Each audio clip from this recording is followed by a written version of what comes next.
Okay mga boss, nakikisiyar mo na yung aming mga kasama. Naririnig niyo yun? That's the only sound that you will hear dito sa lugar na to mga boss, mga mama, mga sir. Napakapayapa. O diba?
Yung beachfront po na pupuntahan natin ngayon, may title yun mga boss, mga sir. Clean title. Serenity Nature Park. So, okay mga boss, kapag nadaanan nyo na to, ibig sabihin malapit na kayo sa property. Nakaprogram na po ito sa government na buksan yung kalsada hanggang doon, farm to market road. Kapag nabuksan yon, sabi ko nga, sisipa ang value or ang market value ng property na yan. So ito lang naman portion na to. Yan.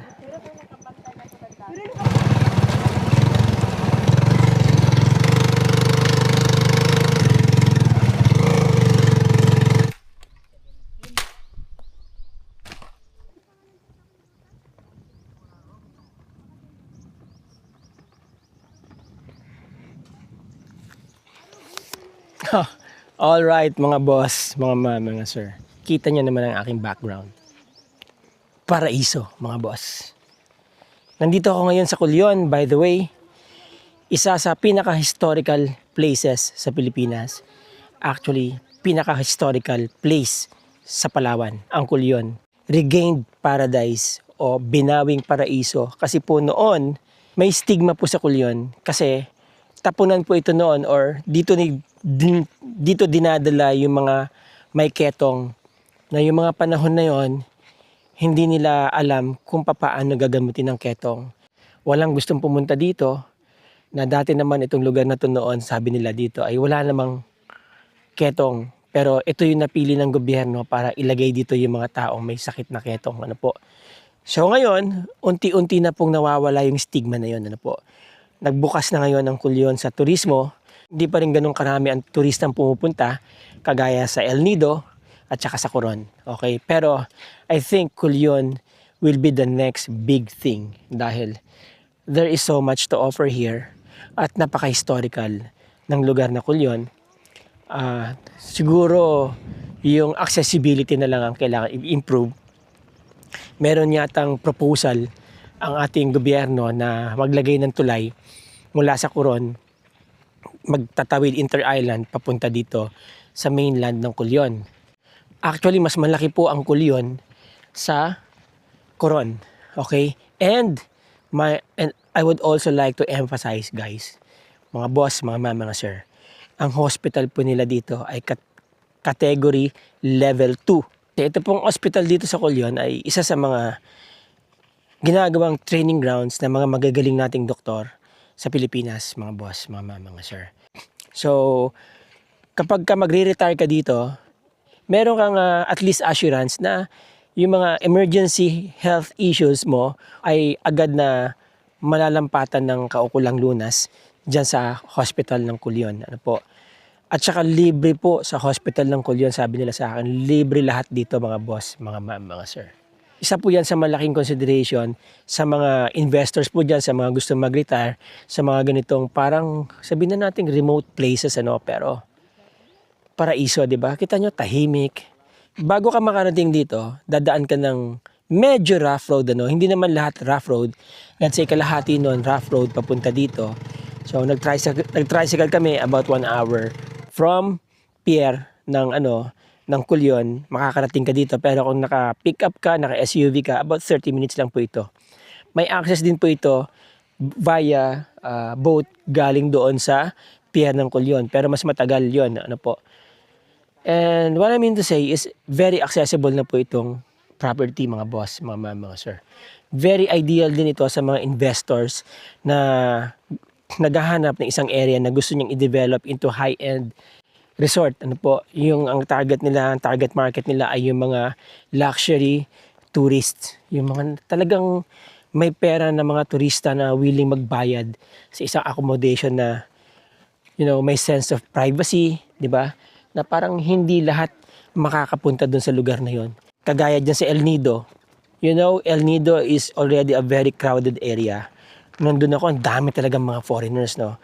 Halos hindi mo na mabilang, halos mas marami pa yata sila sa mga locals doon within that certain spot.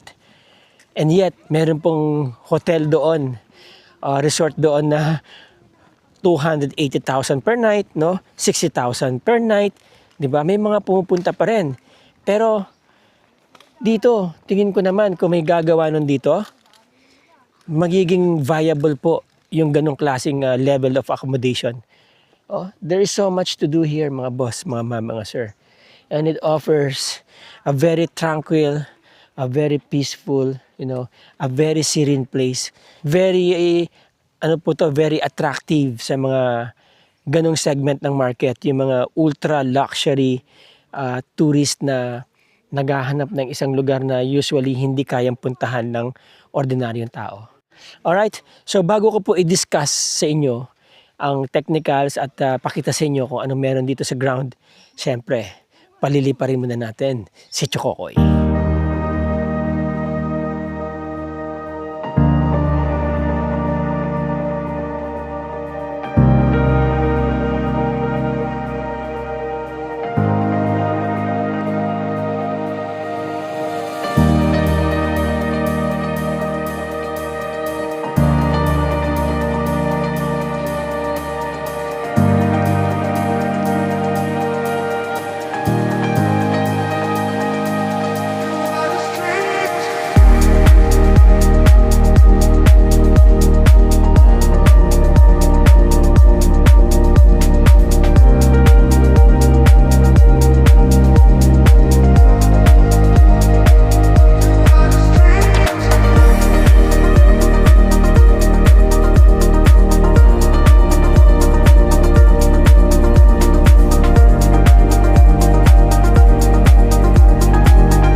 Alright, there you go mga boss, no?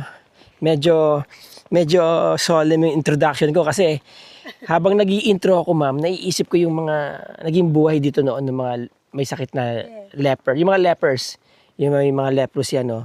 So parang, di ba, parang sobrang lungkot. And yet ngayon, unti-unti nang natatanggal yung stigma na yon sa Kulyon. At actually, isa na to dapat sa, I would really recommend na puntahan ng mga turista. Especially mga Pilipino. Mauna na kayo dito dahil kapag dumami ng turista, mga puti dito, hindi nyo na ma-enjoy itong kagaya ng ini-enjoy namin dito ngayon. Di ba? Ayan, no? Ito, source din ng income to. Halimbawa, may resort na dito at naglagay ng ultra luxury or luxury accommodation dito. Ang presyo siguro nito, 300 na isa. Yes. Tama, di ba? Pag sinerve. Ang nagpamahal doon yung straw. Kasi biodegradable na straw gagamitin nila. Ayan, no? Sasawa kayo sa buko. Meron po palang 105 na nyog na nakatanim dito sa loob ng area. Dalawa po yan. Actually, 5,000 square meters. Ano po. Mag-walk tour tayo mamaya, pero syempre, magme-merienda muna kami ng buko. By the way, si Ma'am Pia, siya po yung nag-guide sa atin dito. Yan, kita nyo naman, no? Sexy. Hulaan nyo kung ilang taon na yan si Ma'am Pia. Magugulat kayo. Hindi, mention yung age. Oo, talbog si Alice, di ba? Alice Dixon. Okay. Alright, di ba? Pwede pang lumaban ng Miss Kulyon. Mrs. Kulyon na. Kasi hindi na ako miss. Yun. Anyway, yan si Miss Pia. Baka may gusto po kayong i-shoutout. Sir Ferdy uli. Sir Freddy, shout out. Andito na. Sa yung islang maganda. Nandito kami sa yung Playa Fernando. Kita naman pangalan. This is your plug, sir. Beautiful. Sosyal na sosyal, di ba ang pangalan? Tignan mo, sir. Gusto mo, sir, ako yung magmo-model dito. Ayan. Yan. Ganda, sir. Baka mamaya mag-request si Sir Fernando na mag-bathing suit ka bago ka mag-model. Ako, dati, sir, pero nahiya na ako. Kayo nahiya na. Yes. Wala nang confidence. Naman ako, sir. Alright, so mag-walk tour na lang ako mamaya, ma'am. Kanino ko pwede magpasama po? Mag-walk tour si Rael na lang, sir. Kung mag-walk tour kayo. Tapos turo nyo lang sa akin, sir. Nael? Rael. Sir Rael, oo. Yung mga buko sa tabing dagat, napansin ko, matatamis. Sa tabing dagat, no? Kaysa sa mga inland talaga, may matatamis din, pero karamihan ng mga buko sa tabing dagat, matatamis mga boss. Siguro dahil nagkokontras yung alat. Alright, mga boss. Katatapos ko kumain, medyo tanghali na, no? So, in-enjoy muna namin yung view nitong resort. Nitong beachfront ni Sir Ferdy. Sir Ferdy, shout out ulit sa'yo. Okay, walk through po tayo dito sa property. Hanggang dito po yung boundary ng property kung nakikita niyo mga flags, no? Hanggang doon sa kulay yellow na flags. At ito, di ba nakita niyo naman sa drone shots natin. So, ang total size nito, from there, hanggang dito, is 63 meters. Okay? Nakahati po yan sa dalawang lote. Clean title po yan, mga boss, mga ma'am, mga sir. Clean solo title. At yung kabuuan ng lote, which is 1 hectare, ay merong nakapaloob na 105 coconut trees. Okay, malayo ang shoreline. Legit ang pagkakalagay ng muhon ang nasa title. Kasi yan po talaga yan. May certain distance, about mga 10-15 meters siguro yan mula doon sa foreshore. No? Yung foreshore po kasi, yan yung lumalabas na lupa o nabuhangin kapag naglo-low tide at high tide, okay? So yun yung nakokoberan ng tubig. Now yung salvage zone, ito po. Okay, so wala siyang accretion na sinasabi, kaya wala kayong problema. Diba? Kasi minsan may disadvantage ng accretion eh. So tig 5,000 po yan, solo title. 64 meters ang inyong beachfront. 100 ilan? 165 ang haba niya. And 62 meters ang kanyang haba dito sa likod, mga boss, mga mama, mga sir. Okay, sir, saan yung source ng spring water daw dito? Nasa labas ng property? Opo, sa labas na. Spring water? Balon, sir. Balon. Ibig sabihin, Alam, sir, kung doon pa sa pinakaunahan, mayroong makukuha ng tubig na sa creek. Sa creek, Oo, papunta di... pero ibang tao na po yung... Ibang tao na may-ari. Alright. Anyway, dito, anong source ng tubig po nila ngayon dito? Balon lang po sir. Saka yung sa munisipyo na patubig nila. Meron pa tubig ang munisipyo dito. Opo, yung sa... Pwedeng mag-tap. Opo, dyan Oo. sa may kalsada, dyan po yung tubo. Sa ilalim. Okay, pwede mag-tap pala doon. Now, yung kuryente, gaano kalayo dito? Pwede mag-tap, mga ilang metro sa tingin mo? Nasa 300 meters yun. 300 meters, okay. Sige, salamat po. Okay, iikot tayo ngayon mga boss, mga sir, no? Wala namang masyado sa loob ng property kung mapapansin ninyo. Gusto ko lang kayong isama para makita ninyo kung anong, yung mga nanonood kasi dyan sa big screen TV nila, no, ma-feel nila kung ano yung somehow, 'di ba? Kung ano yung ambience ng property, 'di ba? Baka may mga nagkaka-interest diyan kung paano nila ila-landscape, no? Gagawa ng master plan kung sakaling gusto nila. So this is what you see on the ground. Okay, nandito na po tayo sa likod ng property, no? Dito merong swampy area. Ano? Additional attraction din po yan kapag ka na-develop nyo, kung part pa rin po ito ng property, pero nevertheless, como makapal lang vegetation dito, still added attraction po yan sa inyong property, di ba? Malamig dito mga boss, iba ang climate dito, no? Although malamig din dyan, so from here, yan po ang view dito, no? Isa sa mga highlights po nitong property, hindi po siya crowded, no? There's so much thing to do here, at